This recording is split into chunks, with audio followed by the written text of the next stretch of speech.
Brain stroke आजकल बहुत common हो गया है।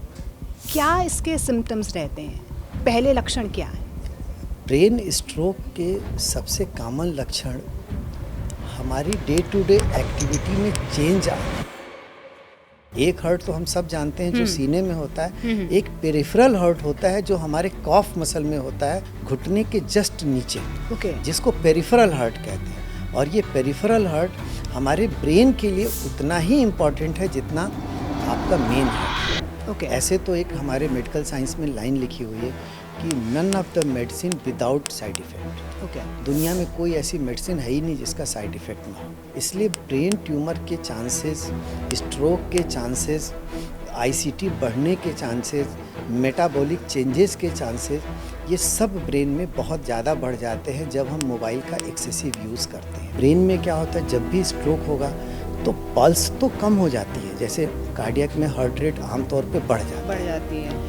ब्रेन में हार्ट रेट कम हो जाती है। अच्छा, ब्रेन को रिलैक्स कैसे करें डॉक्टर? ब्रेन को रिलैक्स करने का सबसे आसान सा टाइम है टेक स्लीप। लेकिन जो एक कंसेप्ट लोग कहते हैं कि बहुत लंबा सोइए, एज ए न्यूरो सर्जरी कहा जाता है, बहुत लंबा सोने की ज़रूरत किसी को नहीं है। And I am working 7 days a week, at least 16 से 18 घंटे पर डे मैं काम करता हूँ विदाउट इंटरप्शन, और कभी मैं कंटिन्यूस 2 घंटे नहीं सोता हूँ। ये रिकॉर्ड है, कोई भी कार्ड है, चाहे आयुष्मान कार्ड है, चाहे आभा कार्ड है, अगर वो ये रहे कि ये गरीबी रेखा के नीचे है तो मैं कभी उनसे 1 रुपए की फीस नहीं लेता। नमस्कार, बहुत स्वागत है आप सभी का। कड़क देख रहे हैं आप, मैं हूं आपके साथ मोनिका ठाकुर। आज इस खास पॉडकास्ट में एक ऐसे शख्स से मैं आपको मिलवाने जा रही हूं जिनके पूर्व राष्ट्रपति डॉक्टर APJ अब्दुल कलाम भी मुरीद थे। अब वो मुरीद क्यों थे? महात्मा गांधी से ये इंस्पायर हुए हैं, लेकिन आज इनकी कहानी सुनकर आप लोग भी इंस्पायर होंगे। मैं जल्दी से तारुफ करवा देती हूँ। आज हमारे साथ इस पॉडकास्ट में जुड़ रहे हैं डॉक्टर शिशिर जायसवाल, जो वेदांता हॉस्पिटल आजमगढ़ के फाउंडर हैं, रिनाउंड न्यूरोसर्जन हैं, और न्यूरो और ब्रेन स्ट्रोक या ब्रेन से संबंधित जितनी भी बीमारियां हैं, शायद इनसे बेहतर हमें कोई बता नहीं पाएगा। एक बार उनका स्वागत कर लेते हैं। बहुत बहुत स्वागत है डॉक्टर शिशिर आपका। Thank you ma'am.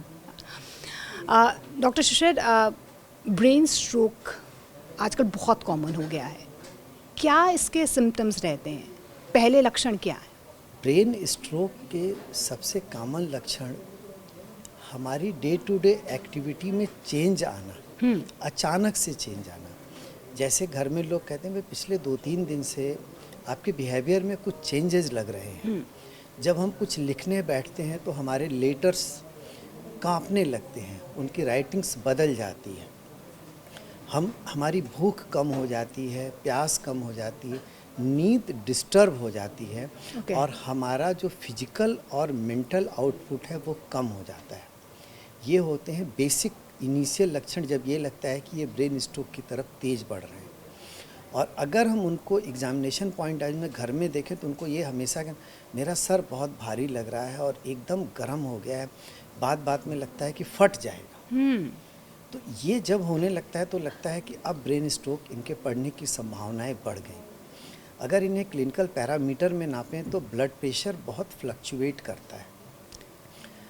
Cardiac stroke में हार्ट रेट हमेशा बढ़ जाता है, लेकिन ब्रेन स्ट्रोक में काफ़ी हद तक चांसेस रहते हैं जब हार्ट रेट एकदम कम हो जाता है। अच्छा डॉक्टर, क्योंकि आपने कार्डियक अरेस्ट का यहाँ पर जिक्र किया, कार्डियक अरेस्ट किसी को होता है तो हम कहते हैं CPR दे दीजिए, लेकिन अगर ब्रेन स्ट्रोक आ गया अचानक से तो क्या करना चाहिए? सबसे पहली चीज़ क्या करनी चाहिए शख्स को या उसके साथ जो मौजूद है? कि किसी भी इंसान को कुछ खाने के लिए प्रेरित मत करिए। ब्रेन स्ट्रोक में जैसे होता है क्या है कि हमें जब होगा तो जब हम एंजाइटी होती है, प्रेसिपिटेट करता, कहते हैं पानी पी लीजिए, 1 कप चाय पी लीजिए, थोड़ा कुछ खा लीजिए, थोड़ा टहल लीजिए। लेकिन ब्रेन स्ट्रोक के लिए कहा जाता है अगर आपको कुछ भी घबराहट या अचानक आपके बिहेवियर में चेंजेस आ रहे हैं और आपको लग रहा है कि हमें कुछ अलग सा हमारे साथ हो रहा है, तो सबसे पहले आप सो जाइए, लेटने की कोशिश करिए, कंप्लीट रेस्ट में जाइए। अच्छा, और कुछ खाइए मत, बेड पर लेटना। हाँ, मतलब और करवट से लेटिए, सीधे मत लेटिए। अच्छा, करवट से लेटना। हाँ, और पिलो ज़रूर लगाइए। अच्छा, पिलो लगाना हाँ, है। और पिलो 2 लगानी है। एक पिलो तो सिर के नीचे लगानी है और एक पिलो आपके दोनों पैर के बीच में लगानी है, जो एक बहुत बड़ा इम्पोर्टेंट पॉइंट है, जो इंसान को चंद सेकंड में रिलैक्स करता है। अच्छा, मतलब आइज़ क्लोज़ करनी है, आपको लेटना है, आप पिलो गर्दन गर्दन के पे नीचे रखना है सब लोग और लगाते हैं। अच्छा। दोनों पैर के बीच में एक पिलो लगाना है, जिससे आदमी रिलैक्स मोड में जाता है। एक वर्ड हमारे मेडिकल साइंस में यूज़ किया जाता है, 2 हर्ट।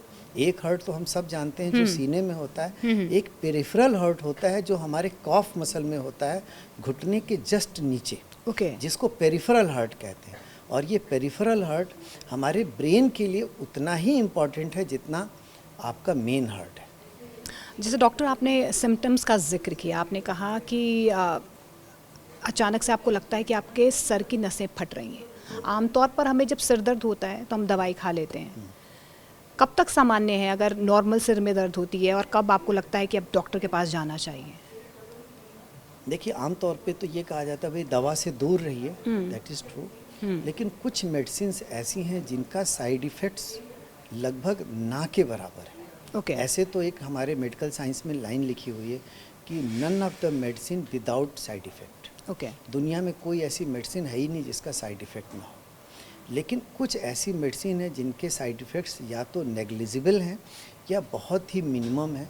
उनमें से एक पैरासीटामॉल है, जो 99.99% में उसकी सेंसिटिविटी नहीं है, Okay. और वो सबसे सेफ़ मेडिसिन मानी जाती है। आप उसे पेन किलर के रूप में एक नन्हे बच्चे जो कि एक इन्फेंटाइल एज ग्रुप का है, जिसकी उम्र लेस देन 1 ईयर है, वहाँ से लेकर के अप टू 100 ईयर तक के जेंटलमैन को आप ये दे सकते हैं। अच्छा, अब पैरासीटामोल तो दे ही रहे हैं, लेकिन सर डॉक्टर डोलो भी आजकल बहुत दे रहे हैं। डोलो उसका ट्रेड नेम है। अच्छा। पैरासीटामॉल सब में होता है। सॉल्सा सेम। साल्ट सेम होता है, डोलो है, क्रोसिन है, 6 पीसीएम है, बहुत सारे नाम से पैरासीटामॉल आता है। क्या आपको लगता है कि जो लाइफस्टाइल चेंजेस हमारे हो रहे हैं, भाग दौड़ वाली ज़िंदगी है, हम टाइम पर खाते नहीं हैं, सोते नहीं हैं, अच्छा स्क्रीन टाइम फ़ोन का बहुत ज़्यादा हो गया है, ये भी कहीं ना कहीं वजह है कि आपके ब्रेन पर इस तरीके का प्रेशर, एक दबाव हमेशा रहता है?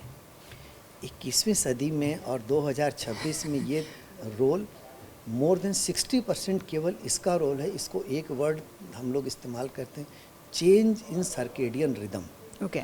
जो हमारा एक नॉर्मल रिदम है, आज हम तो उस एरा से हैं, हम इस समय 53 ईयर ओल्ड हो चुके हैं। हम उस एरे में कि हमने अपने सामने मोबाइल का पहला वर्जन देखा, कंप्यूटर का पहला वर्जन देखा, और टीवी भी हमारे समय में पहली बार आया। तो हमने तो वो सारी जर्नी देखी है।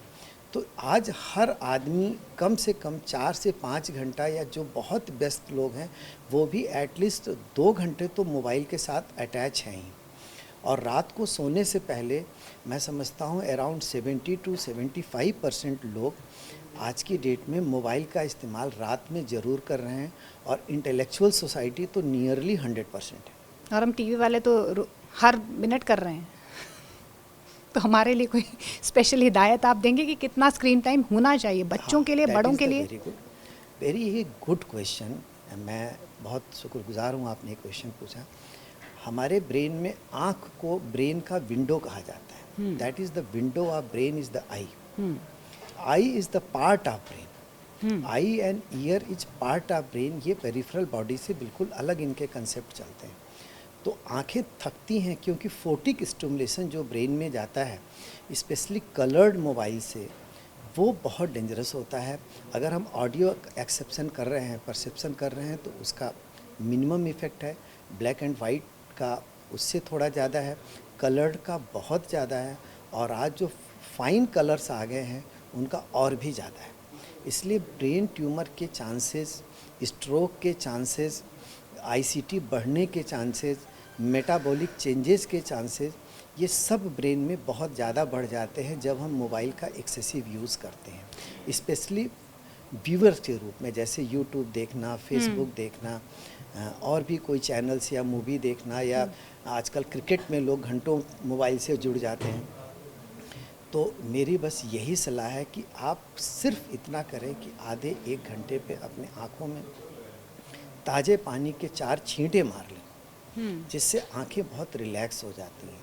और बहुत से सूदिंग ड्रॉप्स आते हैं, जिसको गांव में सबसे पहले गुलाब जल से शुरुआत हुई थी। नहीं कुछ है तो ठंडे पानी में गुलाब की पंखड़ियाँ कुछ अपने फ्रिज में रख दें और उसका अर्क आपके उस पानी में आ जाता है। और बहुत प्यारा चाहते हैं तो पानी को बॉयल करके ठंडा कर दें और उसमें कुछ गुलाब की पंखड़ियाँ डाल करके अपने फ्रिज में रख दें और उससे सुबह शाम अपने आँखों को थोड़ा सा छींटे मार लें, वो आपको बहुत रिलैक्स रखेंगे। लेकिन डॉक्टर ये तो बहुत चिंता की बात है। आजकल तो बच्चे खाना नहीं खाते बिना फ़ोन देखे, तो ये तो आप बच्चों को कहीं ना कहीं उनकी ब्रेन पर भी असर हो रहा है।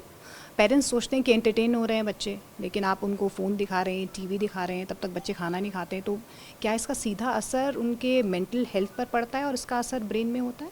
यस, देखिए हम सब जीवन में एडवांस होना चाहते हैं और समय के साथ जैसे जैसे इवोल्यूशन बढ़ रहा है, हम अगर ये कहें कि पाषाण काल में इंसान कैसा था, वैसे वैसे ही हम लोग की ग्रोथ होती चली जा रही है। अब समय के साथ रेस बदलते जा रहे हैं, उसी तरीके से हमें एडवांस होना हमें और हमारे बच्चों के लिए ज़रूरी भी है, लेकिन उस ज़रूरत के साथ हमें कुछ प्रिकॉशन लेने होते हैं। उदाहरण के तौर पे जब हमारे एंसेस्टर बैलगाड़ी से चलते थे तो बैलगाड़ी पूरी तरह खुली होती थी, वहाँ पे कोई सेफ्टी मेजर नहीं होता था, यहाँ तक कि रोड पे राइट और लेफ़्ट चलने का भी कोई कंसेप्ट नहीं होता था। लेकिन जब आज आप बुलेट ट्रेन से चलते हैं तो कहा जाता है उसके डोर भी ऑटोमेटिक क्लोज हो जाते हैं, बिल्कुल, जो कभी ओपन नहीं होते। अगर आप खोलना भी चाहें तो आप नहीं खोल सकते। तो वो प्रिकॉशंस, उनके खिड़कियाँ इतनी मोटी होती हैं कि आप उन्हें ब्रेक भी करना चाहें तो ब्रेक नहीं होते हैं। ये इसलिए होती हैं कि आपकी उतनी स्पीड में अगर कोई दुर्घटना हुई तो हम उस दुर्घटना से अपने आप को बचा नहीं पाएंगे लाइफ से। इसलिए समय के साथ जैसे जैसे हम एडवांस होते जा रहे हैं, एडवांस होना बहुत अच्छी चीज़ है, लेकिन उसी तरीके से प्रिकॉशन मेजर्स भी अपने लाइफ को सेफ रखने के लिए बदलते जा रहे हैं और हमें उन पे अमल करना चाहिए। अच्छा, ब्रेन को रिलैक्स कैसे करें डॉक्टर? ब्रेन को रिलैक्स करने का सबसे आसान सा टाइम है टेक स्लीप। लेकिन जो एक कंसेप्ट लोग कहते हैं कि बहुत लंबा सोइए, एज ए न्यूरो सर्जरी कहा जाता है, बहुत लंबा सोने की ज़रूरत किसी को नहीं है। ब्रेन को रिलैक्स करने के लिए सबसे इम्पॉर्टेंट है कि रिलैक्सिंग थॉट्स इंसान को जितना रिलैक्स करते हैं, आपको हम 10 घंटा बिस्तर पे बोले आप लेटे रहिए तो हो सकता है 10 घंटे के बाद बोले मेरा सिर दर्द बढ़ गया। हाँ एग्जैक्टली, कभी कभी होता है ऐसा कि आप कहते भाई मुझे नींद नहीं आ रही और सिर दर्द बढ़ गया, आप ज़बरदस्ती मुझे लिटा रहे हैं। हम कुछ ऐसा करें, ऐसा कुछ इंटरटेनमेंट का साधन अपनाएं जिससे वो ब्रेन को अच्छा लगे। उदाहरण के तौर पे जैसे हम मान लीजिए 10 सब्जेक्ट हमें आता है, लेकिन उसमें कोई एक ऐसा सब्जेक्ट होगा जो हमें पढ़ कर के बहुत रिलैक्स महसूस करता है, जिसके लिए एक वर्ड साइंस में कहा जाता है कि आप ऐसी चीज़ पढ़िए जब आपकी नींद भाग जाए। तो वो सबसे ज़्यादा रिलैक्सेशन एक्सरसाइज है ब्रेन के लिए, चाहे वो म्यूज़िक हो, चाहे आपका स्टडी हो, चाहे आपका स्पोर्ट्स हो। इसलिए ब्रेन को रिलैक्स करने के लिए केवल सोना ही ज़रूरी है ये नहीं, कोई भी ऐसा रिलैक्सेशन टूल्स जो आपको अच्छा लगे और आपको एक लाइन में ये लगे कि मेरा ब्रेन बिल्कुल रिलैक्स हो गया, उसके लिए कुछ खाने की ज़रूरत नहीं है। ऐसा नहीं है कि आपको 8 घंटा सोना ही चाहिए, आप 4 घंटे सोइए, लेकिन अगर आप अपने प्रोफेशन को एंजॉय कर रहे हैं तो आप कभी बीमार पड़ेंगे ही नहीं। मैं आपको अपना ईमानदारी से बता रहा हूँ मैम, हमने 2009 जनवरी में अपनी प्रैक्टिस शुरू की थी, आज 2026 चल रहा है, बीच में कोरोना भी आया। मेरी एक दिन की सिक लीव नहीं है, not a single day, and I am working 7 days a week, at least 16 से 18 घंटे पर डे मैं काम करता हूँ विदाउट इंटरप्शन, और कभी मैं कंटिन्यूस 2 घंटे नहीं सोता हूँ, ये रिकॉर्ड है। आप मेरे हॉस्पिटल आइए, मेरी दिनचर्या को देखिए। इमरजेंसी के बगल में ही मेरा एक कमरा है जो कभी अंदर से मैं लॉक तक नहीं करता। रात को दोनों को कभी भी कोई आता है, अगर मेरी नींद खुली नहीं तो कोई मेरा पैर पकड़ के हिला के जगाता है। और सर हम लोग न्यूरो सर्जन्स हैं, हमारा एक ओटी मिनिमम 5 घंटे 6 घंटे से कम नहीं होता, और मैं डेली 2 ऑपरेशन 3 ऑपरेशन तो करता ही करता हूँ। तो और उसके बाद ओपीडी है और इंडोर मेरा 100 के आसपास पर डे रहता है। तो एवरेज ये मान के चलिए कि 400-500 लोग मेरे कनेक्ट, मैं डेली उनसे मिलता हूँ, उनको देखता हूँ, उनको ट्रीट करता हूँ, और मिनिमम 2 ऑपरेशन तो मेरे पर डे रहते ही मेजर। और माइनर तो सर होते ही रहते हैं। और मेरा जो वर्किंग आवर्स है 16 से 18 घंटे आज भी है, और एक दिन की सिक लीव नहीं है। इवन कोरोना में जब सबने मना किया कि हम पेशेंट नहीं देखेंगे, आप मेरा डाटा मेरे डिस्ट्रिक्ट से पता कर सकते हैं, सबसे ज़्यादा पेशेंट हमने देखे। उस समय ये कहा जाता है कि सर, जो कहा जाता है कि कॉरिडोर में पैर रखने की जगह नहीं है, तो कॉरिडोर में पैर रखने की जगह नहीं थी। हमने प्रशासन से, शासन से, हम अपने देश के प्रशासन का धन्यवाद करते हैं कि उन्होंने हमें अनवरत ऑक्सीजन सप्लाई दी, जिससे बहुत से ऐसे लोग थे, जिसमें तमाम बड़े लोग भी, प्रशासनिक पदों पे भी लोग थे, कि जो बहुत दूर दूर से आए कि ऑक्सीजन वहाँ मिल जाएगी, वेदांता चलते हैं। और ये एक अपने आप में रिकॉर्ड है। मैं और मेरी पूरी टीम एक दिन भी हमने कोरोना में हॉस्पिटल में ये नहीं कहा कि हम ओपीडी नहीं करेंगे या आईपीडी नहीं करेंगे या पेशेंट नहीं देखेंगे। इवन ये कहा जाता था कि इंटूबेट करने के लिए पेशेंट को जब हम सांस का ट्यूब डालते हैं तो जब कफ करते हैं तो उनके ड्रॉपलेट्स मुंह पे आ जाते हैं, और उतना K-19 मास्क लगा के सर हमें उतना काम कर पाना संभव नहीं था। जो एक किट थी कि हम उस किट को, पैरासूट टाइप किट थी कि हम पहन करके मरीज़ को देखें, उसको पहनने के बाद अंदर से इतनी गर्मी होती थी कि उस पेरिफेरल जहाँ पे हमारा हॉस्पिटल सेंट्रली एसी नहीं है, तो वहाँ इतनी गर्मी होती थी कि हम उसे नहीं पहन पाते थे। हम ना कभी सूट पहनते थे, ना ही K-19 मास्क लगा पाते थे, क्योंकि K-19 मास्क लगा के आप 18-20 घंटा काम नहीं कर सकते। तो हम केवल सिंपल मास्क लगा के काम करते थे, हमें कभी कोरोना नहीं हुआ। उसके लिए एक हमने थ्योरी जो बचपन से हम लोग पढ़ते आए, जो कि पूरे दुनिया का था कि भाई आप K-19 मास्क लगाओ, और अगर मैं उस कॉन्सेप्ट को कहता तो कोई मेरी बात नहीं मानता, लेकिन अगर आप इजाज़त दें तो मैं इस बात को रखूं। ये मैंने रिस्क लिया, और बाद में सबसे पहला देश था इटली दुनिया का जिसने उस बात को माना। और इटली ने कहा कि आप पब्लिक प्लेस पे मास्क लगाएंगे तो हम आपको पेनाल्टी लगाएंगे, मास्क लगा करके आप कोरोना को नहीं रोक सकते हैं। ये स्टेटमेंट ऑफिशियली इटली ने जारी किया था, और यही बात के थीम के तहत हमने कोरोना में मरीजों की सेवा की कि भाई मास्क लगा के हम ना तो अपने आप को सेव कर पा रहे हैं, और ना ही K-19 मास्क लगा करके हम किसी मरीज को सेव कर पाएंगे। भाई उसका एक बहुत साधारण सा उदाहरण हम दे रहे हैं जो सबसे कॉमन है, लगभग हर किसी के जीवन में इस चीज़ को महसूस किया होगा। मैम, जब हम 2 साल के हो जाते हैं तब से हमारी मम्मी या हमारे डैडी कहते हैं, बेटा कपड़े पहन के तुम बाथरूम से बाहर आया करो, या कमरे में आके सबसे पहले आप कपड़े पहनो। तो जो हमारे प्राइवेट पार्ट्स हैं हम कम से कम ट्रिपल लेयर कवर करके रखते हैं, और जिसे हम रिंग वर्म कहते हैं या दाद दिनाय खुजली कहते हैं गांव की भाषा में, एक्जिमा कहते हैं, हमारे ग्रॉइंस में, इंग्वाइनल रीजन में एक जीवन में कभी न कभी कम या ज़्यादा या माइल्ड या मॉडरेट या सीवियर हर किसी को इसका एहसास हुआ ज़रूर होता है। शायद ही कोई कह दे कि मुझे अपने जीवन में कभी रिंग वर्म नहीं हुआ। तो जिस फंगस की मॉलिक्यूलर साइज़ वायरस की मॉलिक्यूलर साइज़ के कंपेयर में 50,000 गुना से ज़्यादा बड़ी होती है, हम उस फंगस को हम अपने शरीर में ग्रो करने से रोक नहीं पाते हैं, जबकि हम ट्रिपल लेयर प्रोटेक्शन में तो हमेशा रहते हैं। मास्क तो हिलता भी रहता है, लेकिन वो तो हमारा 24 घंटे रहता है। हम वॉशरूम में जाते हैं तो केवल हटाते हैं जहाँ पे किसी तरीके का कंटामिनेशन नहीं है, वो सबसे सेफ माना जाता है। और हम अपने वॉशरूम में जाते हैं तो अगर फंगस वहाँ पे ग्रो कर सकती है तो हम वायरस को एक मास्क लगा के कैसे रोक सकते हैं। शायद इसी थीम के साथ हमने कोरोना में मरीजों को देखा, और मैम ऊपर वाले का धन्यवाद है, आप लोगों की ब्लेसिंग्स है कि हमें या हमारे टीम के किसी भी सदस्य को कोरोना हुआ ही नहीं। ये वाकई में एक बहुत इंस्पायरिंग स्टोरी आपने बताया कि किस तरीके से कोरोना में आप लोगों ने, आपके टीम ने इस तरीके से बहुत सारे लोगों की मदद की। और क्योंकि आप महात्मा गांधी की फ़िलॉसफी पर भी विश्वास करते हैं अंत्योदय कि दी help should reach the last person. Doctor, क्योंकि आपने अपनी पूरी प्रैक्टिस, जो 20 सालों की आपकी प्रैक्टिस रही है, वो आपने ग्रामीण अंचल में ही की है, आजमगढ़ को आपने क्यों चुना? क्योंकि हमने देखा है कि जब आप ख़ास तौर पर अभी जितने भी यंग डॉक्टर्स हैं या जो मेडिकल स्टडी कर रहे हैं, वो मैक्सिमम हमने देखा है या तो वो प्राइवेट हॉस्पिटल्स जाना चाहते हैं, उनको लगता है कि वहाँ पर बेटर फैसिलिटीज़ मिलेंगी, लेकिन आपने आजमगढ़ को क्यों चुना? इसके लिए एक बहुत ही इंस्पायरिंग स्टोरी है या एक कष्टप्रद यात्रा है। मेरी माँ एक एएनएम थी जो हेल्थ सेक्टर का सबसे निचले पायदान की एएनएम मतलब एक नर्स जो गांव में घूम घूम के दवा बांटती हैं। ये उस ज़माने की बातें हैं जब टीवी मोबाइल कुछ भी नहीं होता था और वो हैंडीकैप थी, शुद्ध लाठी लेकर के गांव में जाती थी और उनकी पोस्टिंग हमारे घर से 100 किलोमीटर, 80 किलोमीटर, 20 किलोमीटर इन तरीके की दूरियों पे रही। केवल होम टाउन उनको रिटायरमेंट होने के 2 साल पहले केवल मिला था।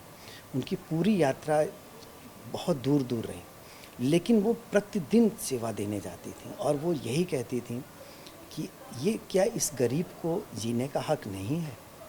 क्या ये गरीब उस ज़माने में, मैम आप बिलीव करिए, पूर्वांचल और के उन ज़िलों में बहुत से ऐसे गांव थे जहाँ पे लोग गोबर के बीच में अनाज जब फंस जाता है तो वो फूल जाता है, उसको निकाल कर धो के सुखा के पीस के रोटी बना के खाते थे। हमने वो एरा को अपने गांव में बहुत करीब से देखा है और आज भी आप आइए तो अब तो सरकार सबको फ्री अनाज दे रही है, मैं सरकार का धन्यवाद करता हूँ। नहीं तो आज भी अगर ना मिले तो शायद कई घरों में लोग ऐसे खाने को मजबूर हो जाएंगे। आज भी गरीबी का आलम है वहाँ पे, लेकिन हमारे प्रधानमंत्री जी, यशस्वी प्रधानमंत्री जी ने जो घर दिया, सिलेंडर दिया, साथ में सबको प्रधानमंत्री आवास योजना दी, शौचालय दिया और प्रति माह अनाज की मात्रा इतनी बढ़ा दी कि अनाज बच जाता है।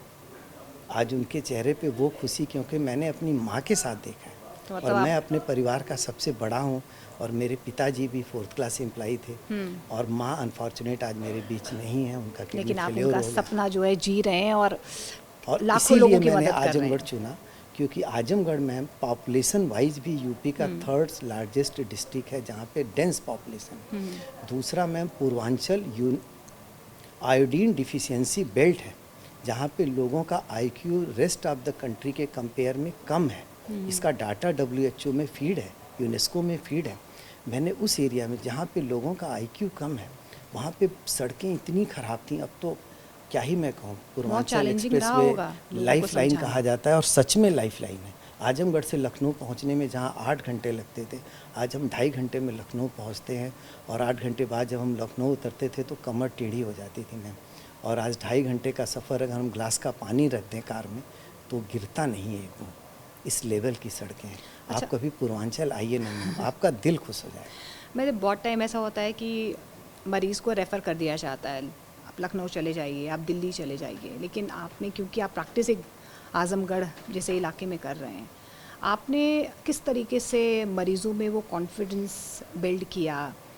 और क्योंकि 20 सालों के एक लंबा सफ़र आपका रहा है प्रैक्टिस का, कैसे आपने उस चैलेंज को एक्सेप्ट किया और उसके बाद आपने उस चैलेंज पे काम किया?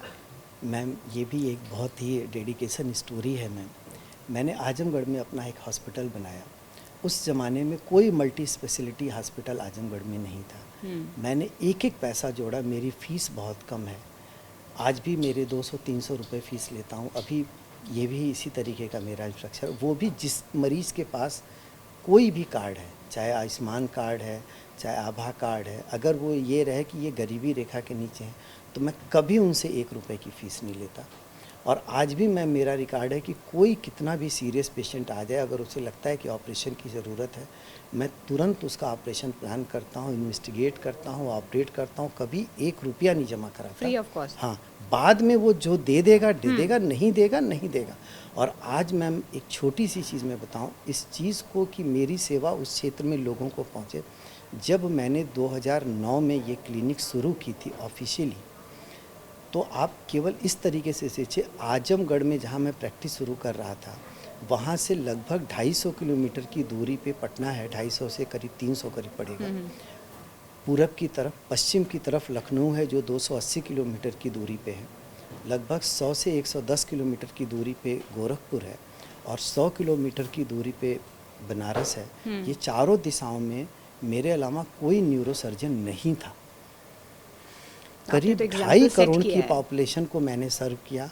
और मैम चूँकि वो लोग भी आजमगढ़ सब लोग नहीं पहुंच पाते हैं, इसलिए मैंने अपनी छोटी छोटी ओपीडी 3 जगह और बना रखी है। एक गोरखपुर जनपद में है, एक मऊ जनपद में है और एक गाजीपुर जनपद में है। और ये सारे ही जनपद ऐसे हैं जिनमें रोड कनेक्टिविटी, पावर्टी एक अपने चरण सीमा पे थी उस समय, और क्रिमिनलिज्म भी मैम उतना ही था। और एक चीज़ और आपको बताऊं, मैं शायद ही इकलौता डॉक्टर होऊंगा एज ए न्यूरोसर्जन पूरे इंडिया में। न्यूरोसर्जरी मैम मेडिकल की सबसे टफ ब्रांच है और सबसे हाई मेरिट की ब्रांच मानी जाती है। मैं वहाँ का SGPGI का टॉपर हूँ मैंने पढ़ा। और आज तक मेरे रिकॉर्ड को किसी ने नहीं तोड़ा है मैम। ये भी एक मुझे ये अपने आप खुशी में बहुत है। बड़ी उपलब्धि है। और मैं वहाँ पे प्रैक्टिस किया मैम, और वहाँ जा कर के मैं OPD 3-3 बजे रात तक करता हूँ। आज भी मेरी OPD 12 बजे रात से पहले कभी ख़त्म नहीं होती। ऐसे और मैं सुबह 4 बजे से पहले कभी नहीं सोता हूँ और 4 बजे तक मैं आउट ही करता हूँ आके। देखिए, ऐसे ही डॉक्टर्स को ना भगवान का दर्जा नहीं दिया जाता है। शिशिर जायसवाल जैसे डॉक्टर्स हैं जो देखिए रात दिन एक करके आप लोगों की सेवा करते हैं। डॉक्टर शिशिर, डॉक्टर APJ अब्दुल कलाम वाला वो क्या किस्सा था, कैसे आपने संपर्क किया? मैं SGPGI में सर एक बार आए थे, हाँ। उसके बाद मैं उनसे एक बार मिला भी था। एक उन्होंने अवार्ड भी मुझे अपने हाथों दिया है। तो उन्होंने कहा था जब तुम कुछ अपने गरीब क्षेत्र के लिए करोगे, क्योंकि जब उन्हें पता चला मैं आजमगढ़ और मऊ का रहने वाला हूँ, तो बोले जब तुम वहाँ के लिए कुछ करोगे तो मैं तुम्हारे पास आएगा। मैंने कहा सर। फिर मैंने MCH कंप्लीट करने के बाद, उस समय न्यूरो सर्जन यूपी में गिनती के थे, तो मुझे एज AP ज्वाइन करने का मौका मिला। फिर मैंने कहा कि सर मैं कर नहीं पाऊँगा और मुझे गांव जाना है। और आप विश्वास करिए मैम, मैंने जब आजमगढ़ में प्रैक्टिस शुरू की तो आजमगढ़ में CT स्कैन भी नहीं था, MRI भी नहीं था। मैं मरीज़ को देखता था, उनको वहाँ से 100 किलोमीटर दूर बनारस या तो फिर 100 से 110 किलोमीटर दूर गोरखपुर भेज करके उनका CT और MRI कराता था। और जितना मिनिमम से मिनिमम रेट पे हो करवाता था मैं। और मैं आज भी एम्बुलेंस से ही चलता हूँ, सिर्फ इसलिए कि लोगों को दूर से भी पता चल जाए डॉक्टर एम्बुलेंस वाले आ रहे हैं। और मेरे आपका साथ नाम मेरी डॉक्टर एम्बुलेंस तो नहीं? हाँ, मैं पूरी एम्बुलेंस में ही चलता हूँ। अच्छा। और मेरी पूरी टीम चलती है उसमें। मेरा बेहोशी का एक मेल नर्स, मेरा ड्राइवर, मेरा स्टाफ, हम 5 लोग गाड़ी में हमेशा बैठते हैं। और एक पैथोलॉजी का लड़का भी, जो इमीडिएट आपको राउट पे भी अगर कोई एक्सीडेंट हो तो मैं ये 100 किलोमीटर के सर्किल में जो मेरी क्लिनिक्स हैं, मैं वहाँ जाता हूँ और उसी एम्बुलेंस में मेरा मरीज़ भी आता है और मैं भी आता हूँ। और आज भी ये जर्नी वैसे ही चल रही है जैसे तब चलती थी। और मेरे पास कोई सिक्योरिटी नहीं, एक लाठी वाला भी मेरे पास नहीं है। जबकि वो क्षेत्र बदनाम है कि भाई साहब इतने बड़े बड़े क्रिमिनल लोग हुए, किडनैपिंग के तमाम किस्से हैं। मुझे भी लोगों ने कभी परेशान किया, मैंने प्रशासन में भी उसकी गुहार लगाई। आजमगढ़ तो माफियाओं का गढ़ कहा जाता है। गुहार वो भी लगाई अपने है। आप में एक बहुत बड़ा और चैलेंज है। लेकिन मैं 1 बजे, 2 बजे, 3 बजे रात को मालूम है कि डॉक्टर यहाँ से यहाँ जाएंगे और एम्बुलेंस से जाएंगे।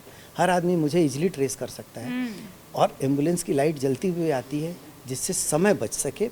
और अगर रोड पे भी किसी को कोई मेरी ज़रूरत हो तो मैं इमीडिएट दे सकूं। और मैं एम्बुलेंस में सारी इमरजेंसी मेडिसिन हमेशा रखता हूं। निस्वार्थ भाव से। और ये जर्नी कैसे काम आज भी करना? चल रही है मैम। डॉक्टर, क्योंकि आपने सड़क दुर्घटनाओं का जिक्र किया, अगर सड़क दुर्घटना होती है, हादसे में किसी को सिर पे चोट आती है, तो सबसे पहली चीज़ क्या करनी चाहिए अचानक से अगर किसी के सिर में लग जाए? एक वर्ड यूज़ होता है ABC। ओके। ABC में होता है कि मेंटेनेंस ऑफ एयर। जो भी सांस के रास्ते हैं उसको तुरंत आप सिक्योर करिए। क्योंकि सिर की चोट लगने के बाद 3 लक्षण सबसे इम्पॉर्टेंट होते हैं। एक तो इंसान की यादाश्त तुरंत डिस्टर्ब होने लगती है, चाहे वो कुछ पल के लिए हो, चाहे जीवन के एक बड़े पीरियड के लिए हो। दूसरा होता है कि उनको सिर में अचानक से उल्टियाँ शुरू हो जाती हैं। और तीसरा होता है कि वो हाथ पैर इतना बेचैन हो जाते हैं कि जब उन्हें रेस्टलेस होने के नाते वो इंजरी और बढ़ जाती है। जैसे मान लीजिए सड़क पे लेटे हो तो तड़फने लगेंगे मछली की तरह। तो सिर में तो चोट लगी है, साथ में हाथ पैर में चोट लग जाती है। तो उनको बस एक ही करना है कि उनको करवट से लिटाइए और जो मैंने पहले ही बताया कि कोई भी तकिया टाइप की चीज़ हो, नहीं कुछ हो तो उनके कपड़े को, चाहे अपना कोई कपड़ा निकाल के उनके सिर के नीचे लगा दें और दोनों पैर के बीच में एक तकिया लगाएं जिससे पैर में रगड़ के एक दूसरे से चोट न लगे और ब्रेन को रिलैक्स किया जा सके। और उल्टी वो जो करें वो बाहर गिर जाए क्योंकि करवट से लेटेंगे। और नाक कान में अगर उल्टी या कोई ऐसी चीज़, झाग है मुँह की फंसी हुई है, तो उसे तुरंत साफ़ कर दें जिससे एयर उनका एयरवे मेंटेन हो जाए, वॉमिटिंग रुक जाए जिससे ब्रीदिंग डिफ़िकल्टी उनको ना हो। तीसरी चीज़ कि वो एस्पिरेट ना कर पाए। और अगर इसके बाद सांस लेने में दिक्कत हो रही है तो जैसा कि आपने मैम सीपीआर का जिक्र किया, वो सीपीआर करें, माउथ टू माउथ ब्रीदिंग करें और नियर बाई कहीं का हॉस्पिटल है वहाँ पे पहुँचाएँ। और एक लास्ट चीज़, जहाँ से ब्लीडिंग हो रही हो, ब्रेन में बहुत कंप्रेस तो नहीं कर सकते तो एक कपड़ा रख करके एटलीस्ट एक उसे क्रैप कर दें कि जिससे रक्त का बहाव मिनिमम हो जाए। अच्छा डॉक्टर, ब्रेन सर्जरी को लेकर लोग अभी भी डरे हुए हैं, लोग डरते हैं ब्रेन सर्जरी का नाम सुनकर ही। करवानी चाहिए, नहीं करवानी चाहिए, डरना चाहिए, नहीं डरना चाहिए? देखिए, आज की डेट में न्यूरो साइंस ये कहती है कि सर्जिकल एस्पेक्ट्स किसी भी ट्रीटमेंट का मेडिकल ट्रीटमेंट के कंपेयर में अच्छा होता है। बस फ़र्क ये है कि सर्जरी कब करनी है, कितनी करनी है, कहाँ करनी है, ये बड़ा इम्पॉर्टेंट डिसीज़न होता है। क्योंकि न्यूरो सर्जरी में ऑपरेशन तो करना एक बड़ी चीज़ है ही है, लेकिन ऑपरेशन कब करना चाहिए और कब नहीं करना चाहिए, कितनी देर बाद करना चाहिए कि तुरंत करना चाहिए, ये सारे पैरामीटर्स पर्सन टू पर्सन और इंजरी के हिसाब से डिपेंड करते हैं। ओके। ब्रेन ट्यूमर के क्या लक्षण रहते हैं? क्या वो पहले सिम्टम्स नज़र आते हैं ब्रेन ट्यूमर के? मैम देखिए, ब्रेन की कोई भी पैथोलॉजी हो, चाहे स्ट्रोक आप इस्तेमाल करें, स्ट्रोक मोटा मोटा 3 तरीके का होता है। उसी तरीके से ब्रेन ट्यूमर्स हैं, मेटाबॉलिक चेंजेस हैं, फंक्शनल डिजीजेज हैं, सबके सिम्टम्स गिनती के 4-5 ही होते हैं, सब एक दूसरे से मिले हुए हैं। पहला सिम्टम्स है हेडेक, दूसरा सिम्टम है रेज्ड आईसीपी जिससे ब्रेन में प्रेशर बढ़ता है, जिससे उल्टियाँ होती हैं, चक्कर आते हैं, आँखों के सामने फ्लश ऑफ फेस हो जाता है, कोई चीज़ दो दिखने लगता है, चमक आँखों में लगती है, रोशनी बर्दाश्त नहीं होती है। तीसरी चीज़ होती है उन्हें सीजर आ सकता है। चौथी चीज़ होती है कि ब्रेन के पेशेंट्स रात में ज़्यादा डिस्टर्ब होते हैं लेट नाइट। ओके। और इसीलिए मैम आईसीटी बढ़ता है सर्केडियन रिदम के हिसाब से। इसीलिए मैम आज भी मैम 2:30-3 बजे जब भी मैं ओटी से खाली होता हूँ या 4 बजे खाली होता हूँ तो मैं अपने वार्ड में राउंड लेने ज़रूर जाता हूँ। थोड़ा रिलैक्स हो जाता है। ब्रेन को, मरीज को देखिए कि उस समय ब्रेन के मरीज में अचानक चेंजेज आने के चांसेस बहुत ज़्यादा होते हैं। तो इसलिए मैं एक बार राउंड ज़रूर लेता हूँ क्योंकि उस समय हमारे वार्ड में स्टाफ भी, उनको नींद आने लगती है, वो लिथार्जिक हो जाते हैं, तो उनको रहता है कि अभी बॉस का राउंड होगा तो वो सोते नहीं हैं और अलर्ट रहते हैं। तो रात के उन पलों में भी जब इंसान थोड़ा रिलैक्स मूड में जाता है तो हमारे हॉस्पिटल के स्टाफ उतने ही एक्टिव रहते हैं जितने दिन में रहते हैं। डॉक्टर, आपने बताया जैसे ऑलमोस्ट जितने भी सिम्टम्स हैं या जो पहली चीज़ें हमें नज़र आती हैं वो कार्डियक अरेस्ट में भी ऑलमोस्ट सेम आती हैं। तो ब्रेन स्ट्रोक और कार्डियक अरेस्ट डिफरेंट हैं कि इनका भी को रिलेशन है कुछ? हाँ जी, ब्रेन स्ट्रोक और कार्डियक अरेस्ट, देखिए हार्ट का बेसिक फंक्शन क्या होता है। हार्ट का बेसिक फंक्शन बहुत सिंपल है, पूरे बॉडी के इम्प्योर ब्लड को हार्ट लाता है या एक चौराहे की तरफ से होता है जहाँ से चारों तरफ से ब्लड इकट्ठा होता है ब्रेन के डिफरेंट पार्ट से, और वो फिर प्यूरिफाई करने के लिए या उसमें से इम्प्योरिटीज़ को अलग करने के लिए, एक्सक्रीटरी प्रोडक्ट्स को ब्रेन से अलग करने, ब्लड से अलग करने के लिए हार्ट उन आर्गन को वहाँ से ब्लड वहाँ भेजता है।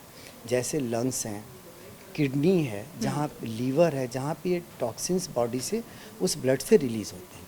क्योंकि जो भी चीज़ें हम खाते हैं उसका 2 मेन पार्ट होता है, एक होता है डाइजेशन, दूसरा होता है एब्जॉर्प्शन और तीसरा होता है एसिमिलेशन।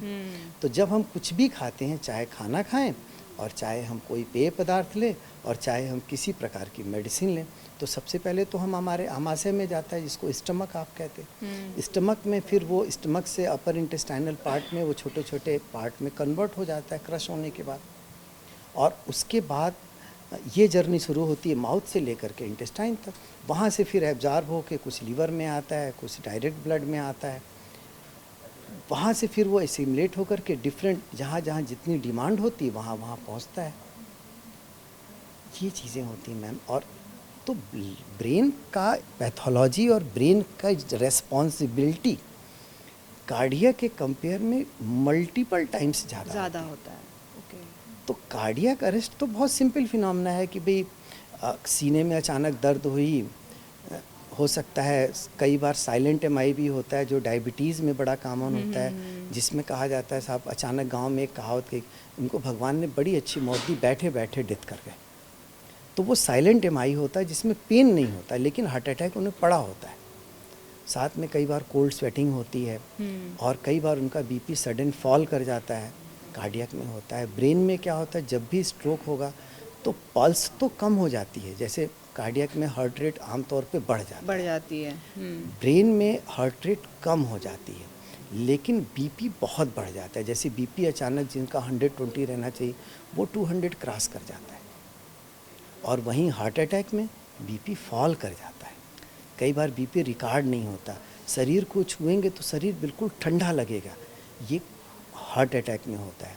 लेकिन स्ट्रोक में शरीर गर्म हो जाता है क्योंकि वैस्कुलरिटी पूरे बॉडी से जहाँ जो पेरिफेरल पार्ट हैं जैसे लेग्स हैं, इंटेस्टाइन है, यहाँ से ब्लड डायरेक्ट ब्रेन में बढ़ जाता है। डॉक्टर लास्ट मैं आपसे आखिरी में पूछना चाहूँगी, ऐसे 2 से 3 चीज़ें क्या आपको रोज़ाना करनी चाहिए जिससे आपके ब्रेन पर या ब्रेन की नसों पर असर ना हो? एक लास्ट आप बता दीजिए दर्शकों। मैंने ये 3 पॉइंट बताए। पहली पॉइंट कि अपने प्रोफेशन में कोई ऐसी चीज़ चुनिए अपनी दिनचर्या में, चाहे वो प्रोफेशनल हो चाहे नॉन प्रोफेशनल हो, आपके ब्रेन को उससे रिलैक्सेशन मिलता हो। जैसे सोने से ही केवल रिलैक्सेशन मिलेगा, ये कंसेप्ट बिल्कुल गलत है। आपको संगीत सुनने से भी हो सकता है, कोई किताब पढ़ने से भी हो सकता है, कोई स्पोर्ट्स खेलने से भी हो सकता है, स्विमिंग से भी हो सकता है, नाइट वॉक से भी हो सकता है। कोई ऐसी चीज़ जो ब्रेन को कुछ देर के लिए बिल्कुल रिलैक्स कर दे। सेकंड चीज़, आँखों को, जैसे मैंने कहा कि ब्रेन की विंडो आँखें कहलाती हैं। जैसे किसी घर की खिड़की से आप झांक के देख सकते हैं कि घर के अंदर क्या हो रहा है। तो आँखों को अगर आप रिलैक्स रखेंगे तो ब्रेन आमतौर पे रिलैक्स रहेगा ही रहेगा। तो उसके लिए मैंने आपसे कहा सबसे सिंपल चीज़ है कि गुलाब जल बना लीजिए, उससे आँखों में छींटे मार लीजिए, या तमाम सूदिंग प्रिपरेशन है उसको आप यूज़ कर लीजिए। आँखों पे खीरा काट के रख लीजिए, बर्फ़ के टुकड़े रख लीजिए जिससे आपकी आई रिलैक्स हो जाए, या कुछ देर के लिए आँख बंद करके कहीं बैठ जाइए, वो भी आपको रिलैक्स देगा। खाने में लिक्विड डाइट ज़्यादा लीजिए कंपैरेटिवली सॉलिड डाइट की, तो ब्रेन आपका बड़ा रिलैक्स रहता है। बहुत बहुत शुक्रिया डॉक्टर शिशिर हमारे साथ जुड़ने के लिए। भगवान आपको और बल दे। आप जो जन सेवा कर रहे हैं, लोगों की मदद कर रहे हैं, आगे भी आप इसी तरीके से आगे लोगों की मदद कर पाएँ। बहुत बहुत शुक्रिया हमारे साथ जुड़ने के लिए। Thank you. नमस्कार।